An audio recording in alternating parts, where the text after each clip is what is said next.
Hello YouTube, Otaku here. We're going to be getting back into it with page 356, The Grapes of Wrath. Because of some technical difficulties right now, we're not going to be having my narrative be projected onto you. Sadly, this video will not be covering me and my exploits as I go through this segment. But for right now, let's go ahead and begin the usual ritual. If you haven't been here before, please go on to the channel description to get a proper analysis of who and what this channel is going to be for. And if you have been here before, let's begin the ritual. Clink, clink, clink. Grab your eucalyptus.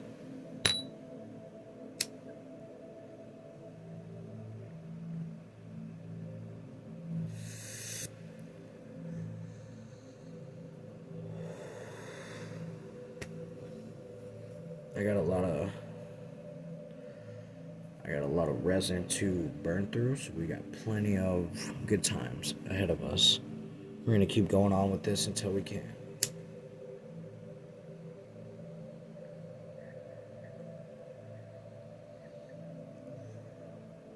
Oh, this was a big one.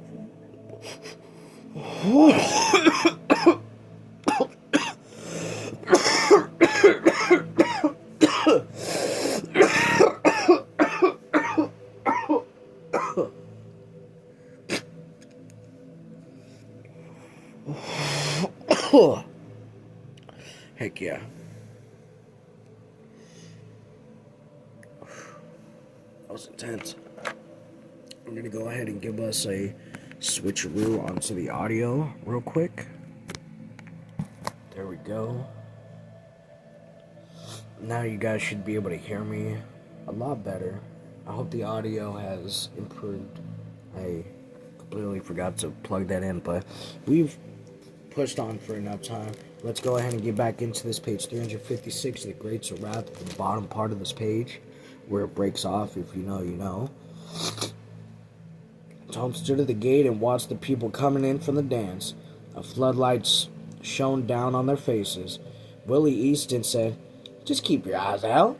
Just keep your eyes out. I'll send Julia Veery over.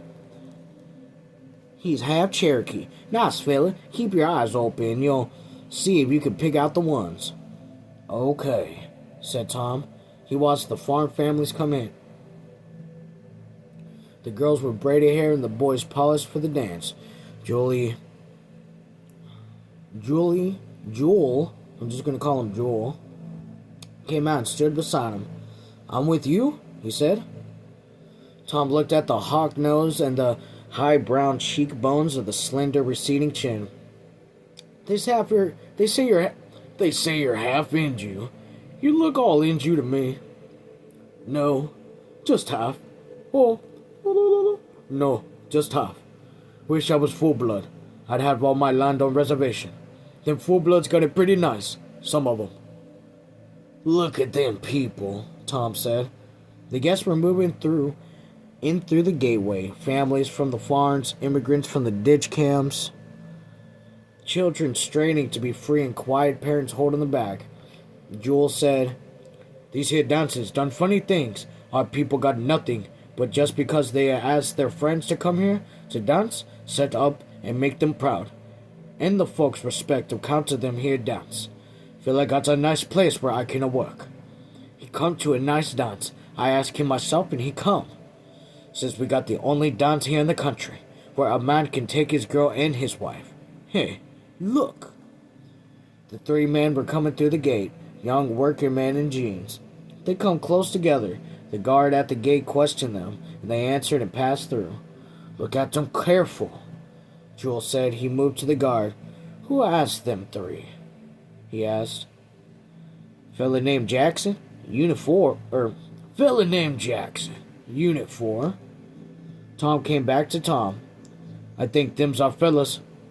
"How'd you know?" Question mark. "I don't know. I've just got a feeling. They're kind of scared. Floundering and telling Willie to look him over and tell Will to check with Jackson. Unit 4. Get him to see if they're all right. I will stay here." Tom strolled after the three young men.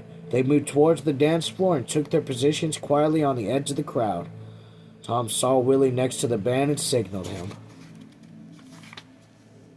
Page 358. "What you think?" Willie asked. "Them three. See? There." "Yeah?" "They said there's the fellas Jackson, Unit 4 asked him." Willie craned his neck and saw Hudson and called him over. "Them three fellas," he said. "We better get Jackson, Unit 4, and see if he asked him."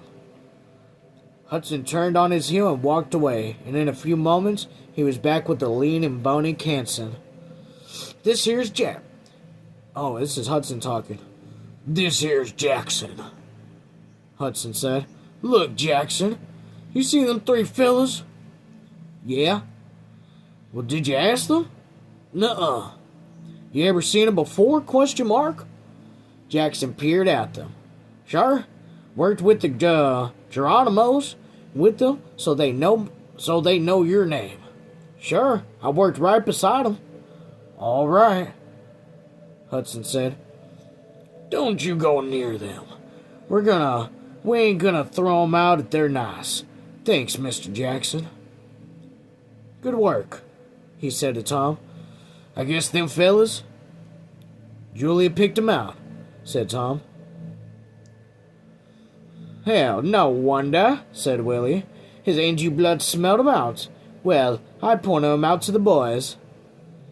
A 16-year-old boy came running through the crowd. He stopped, panting in front of Hudson.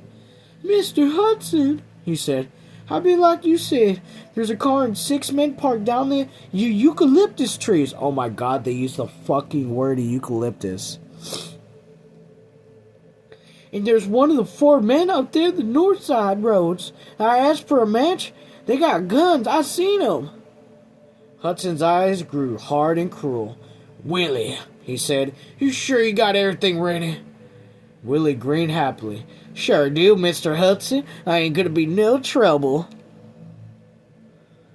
"But don't hurt 'em. Remember now, if your kin's quiet and nice, I kinda like to see 'em be in my tent." "I see what we can do."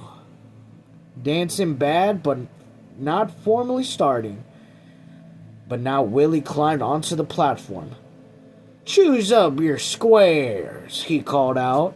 The music stopped. Boys and girls, young men and women, ran about among 8 squares, when ready on the big floor, ready and waiting. The girls held their hands in front of them and squirmed their fingers. The boys tapped their fingers restlessly. As the floor, the old folks sat, smiling slyly, holding the children back from the floor. And in the distance, the Jesus lovers sat with heart-condemning faces and watched for sin. Whew, that was a mouthful. Get a little bit of water in me. Then I'll smoke a little bit more, and so far so good. Everything's looking right.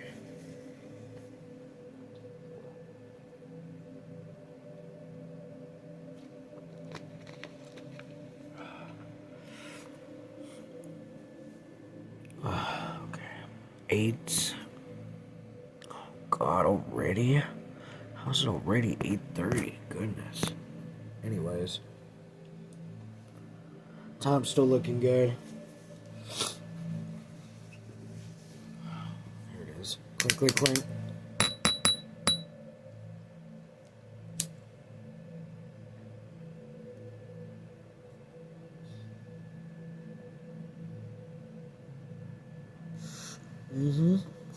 That's a proper drag right there.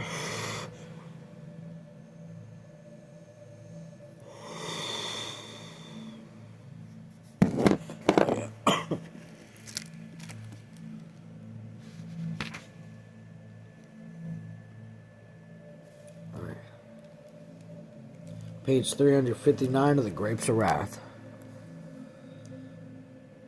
Ma and Rosa Sharon sat on the bed and watched. Oh gosh, I really hope nothing happens to Ma and Rosa Sharon during all this, because this sounds like a setup for failure. A lot of bad stuff is about to happen. Ma and Rosa Sharon sat on the bed and watched, and each boy asked Rosa Sharon as a partner. Ma said, "No, she ain't well," and Rosa Sharon blushed and her eyes were bright. The caller stepped into the middle of the floor and held up his hands. "All ready? Question mark? Then let her go." The music snared on. Chicken reel!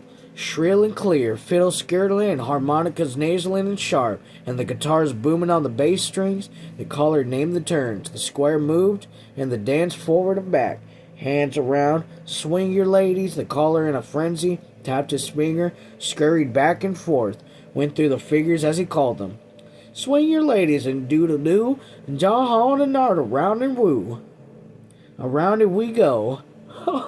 I butchered that. I apologize, reader. The music rose and fell, and the moving shoes beating in time, and on the platform sound like drums. Swing to the right and swing to the left. Break now, break back and back. The caller sang the high, vibrant monotones. Now the girl's hairs lost the careful combing. Now perspiration stood out on the forefronts of the boys. Now the expert showed the tricky inner steps. And the old people on the edge of the floor took up the rhythm, patted their hands softly and tapped their feet, and they smiled gently and then caught one another's eyes and nodded. Ma leaned her head close to Rose and Sharon's ears. Maybe you wouldn't think it, but your pa was a nice dancer as I ever seen when he was young. And Ma smiled. Makes me think of the good old times, she said, and on the faces of the watchers, the smiles were of old times.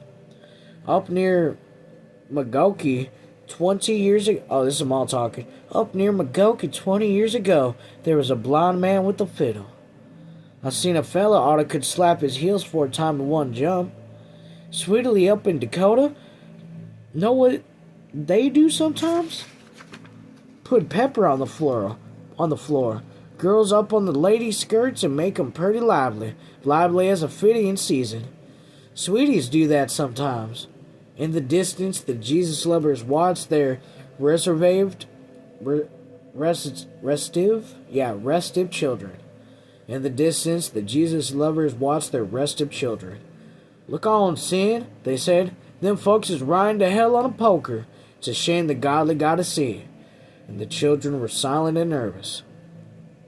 One more round and then a little rest, the caller chanted. Hit her hard, 'cause we're gonna stop soon. The girls were damp and flustered, and they danced with open mouths and serious, reverent faces, and the boys flung back their long black hairs and pranced, pointed their toes and clicked their heels. In and out the squares moved, crossing back and whirling, and the music shrilled. Okay, we're still looking good for time. Then suddenly it stopped. The dancers stood still, panting with fatigue, and the children broke from restraint, dashed onto the floor, chasing one another madly, ran, slid, stole caps, and pulled hair. The dancers sat down, fanning themselves with their hands. The members of the band got up and stretched themselves and sat down again, and the guitar players worked softly over their strings. Now, Willie called. Choose again for another square if you can. The dancers scrambled to their feet and new dancers plummeted forward for their partners. Tom stood near the 3 young men. He saw them force their way through, out onto the floor, towards one of the foreman squares. He waved his hand at Willie, and Willie spoke as the fiddler. The fiddler squawked his bow across the strings. 20 young men lounged slowly across the floor. The 3 reached the square, and one of them said, I'll dance with this here. A blond boy looked up in astonishment. She's my partner. Listen, you little son of a bitch. Off in the darkness, a shrill whistle sounded. The 3 were walled in now, and each one felt the grip of hands, and then the wall of men slowly off the platform. Willie yelled, Let's go! The Millie shrilled out, and the caller toned the figures. The feet thudded on the platform. A touring car came to the entrance. The driver called, Open up! We hear you got a ride! The guard kept his position. We got no ride. Listen to that music. Who are you? Deputy sheriffs. Got a warrant? We don't need a warrant if there's a riot. We got no riot here, said the gate guard. The men in the car listened to the music and the sound of the caller, and then the car pulled slowly away and parked in a crossroad and waited. In the moving squad, each of the 3 young men were pinned, and in a hand over each of their mouths. When they reached the darkness, the group opened up.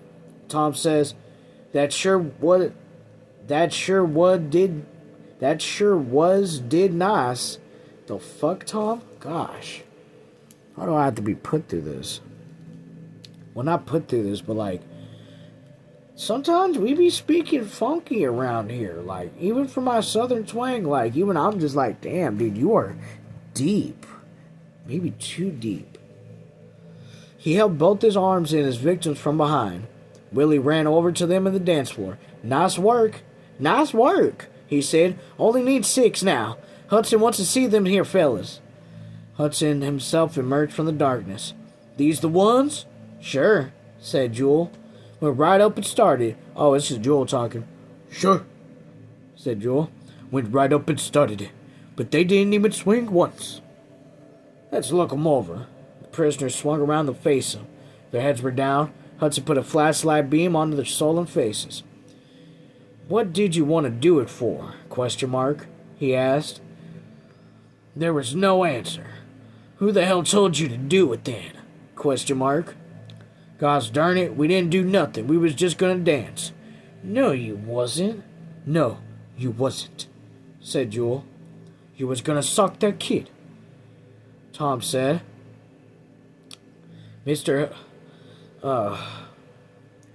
Jewel said, you was gonna sock that kid. Tom said. Mr. Hudson, just when this here fella moved in, somebody gave a whistle. Yeah, I know.